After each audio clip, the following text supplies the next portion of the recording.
কিছু রান্না আছে যেগুলো নিজেরা পারলেও শাশুড়ি কিংবা মায়েরা রান্না করলেই বেশি মজা হয়। সো হ্যালো এভরিওয়ান, আসসালামু আলাইকুম। আজকে আমার শাশুড়ি রান্না করবে কাঁচা কাঁঠালের তরকারি। কাঁঠালটা কিন্তু গরুর মাংস দিয়ে রান্না করলেও মজা লাগে, আবার বুটের ডাল দিয়ে রান্না করলেও মজা লাগে। আর এই কাঁঠাল কাটতে যে আমার শাশুড়ি কিন্তু আমার বুটিটাও ভেঙে ফেলেছে। আর এই তরকারিটা রান্না করতে কিন্তু অনেক ঝামেলা। তো আমার শাশুড়ি কাঁঠাল কেটে কুটে ধুয়ে সেদ্ধ বসিয়ে দিয়েছে। আর এটা কিন্তু আজকে আমরা গরুর মাংস দিয়ে রান্না করবো না, বুটের ডাল দিয়ে রান্না করবো, সেজন্য আরেক চুলায় কিন্তু ডাল সেদ্ধটাও বসিয়ে দিয়েছে। আর এই ডালটা হতে কিন্তু অনেক টাইম লাগে।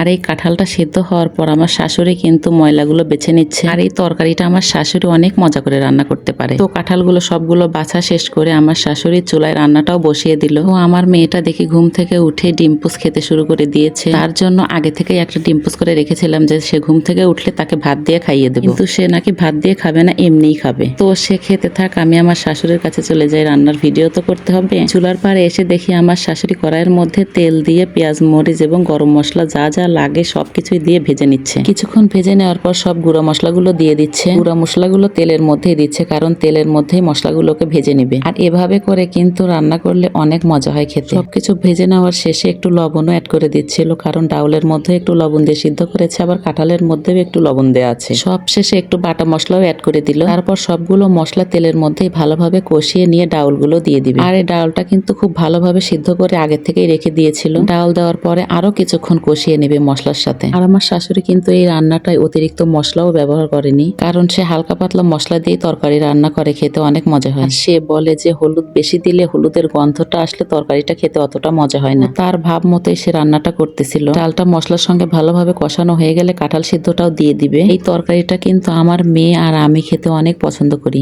আর কাঁঠালগুলো দেওয়ার পরে কিন্তু ভালোভাবে নেড়ে চেড়ে কষিয়ে নিতে হবে। আর লক্ষ্য রাখতে হবে নিচে যেন লেগে না যায়। কিছুক্ষণ কষিয়ে নেওয়ার পরে কিন্তু ঝোলও দিয়ে দিবে। যেহেতু কাঁঠাল আর ডালটা পুরোটাই সিদ্ধ করা, তাই ঝোল বেশিটা লাগবে না। আর এই তরকারিটা কিন্তু মাখা মাখা খেতেই বেশি মজা লাগে। তো ঝোলটা দিয়ে দেওয়ার পর আমার শাশুড়ি একটু তরকারিটা ভালোভাবে নেড়ে চেড়ে দিচ্ছিল। এটা কিন্তু রান্না করতে বেশি টাইম লাগলো না, কিন্তু এর প্রসেসিংটা যে কতটা টাইমের ব্যাপার সেটা তো যারা প্রসেসিং করছে তারাই জানে। আর এই কাঁঠালটা কাটতে কিন্তু খুবই অবস্থা খারাপ হয়ে গিয়েছিল আমার শাশুড়ির। আর এই কাঁঠালটা আমার শাশুড়ি গতকাল সন্ধ্যাবেলায় কেটে রাখছিল, আর ভোরবেলায় উঠে রান্না করতেছে, যাতে করে সকালবেলা গরম ভাতের সঙ্গে খেতে পারি আমরা। আর এই তরকারিটা ভাত দিয়েই বলেন রুটি দিয়েই বলেন সবকিছু দিয়ে খেতে কিন্তু মজা লাগে। ও তরকারিটা বলক চলে আসার পর আমি একটু এসে নেড়ে দিচ্ছিলাম। তরকারিটা প্রায় হওয়ার মধ্যে আর অফ ক্যামেরায় আমি একটু গরম মশলা গুঁড়ো ছিটিয়ে দিয়েছিলাম, যেটা দেখানো হয়নি। আর মাশাআল্লাহ তরকারিটা থেকে যে কি সুন্দরই ঘ্রাণ বের হচ্ছিল। আর তরকারিটা দেখতেও কিন্তু মাশাআল্লাহ অনেক সুন্দর হয়েছে। তো তরকারিটা আমি এখন চুলাই থেকে নামিয়ে নিয়ে এসেছি। আর আপনারা তো দেখতেই পাচ্ছেন তরকারির কালারটা মাশাআল্লাহ কত সুন্দর হয়েছে, আর খেতেও কিন্তু অনেক মজা হয়েছিল। আজকের মতো ভিডিওটা এ পর্যন্ত। সবাই ভালো থাকবেন, সুস্থ থাকবেন এবং আমার পাশে থাকবেন। আল্লাহ হাফেজ।